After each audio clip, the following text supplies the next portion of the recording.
nhầm chi em thôi cái đấy sẽ mai nhầm về ở đây về đây nhầm kịch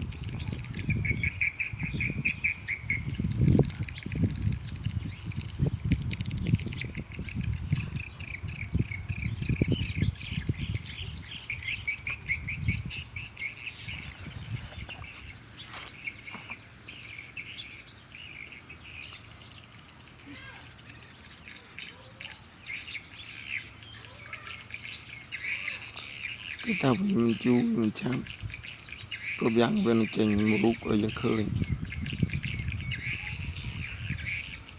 hay nhầm nơi thì vô dương mọi khơi tao về đây nhầm dây bật bật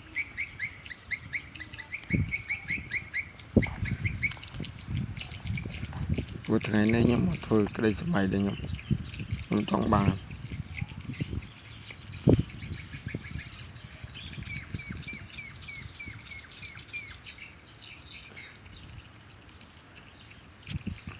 cái tao về mình thông đấy tao về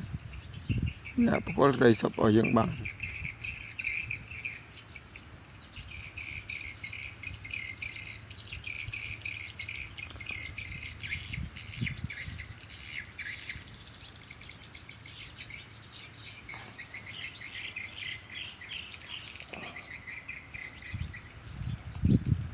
xong chọc video tầm này cho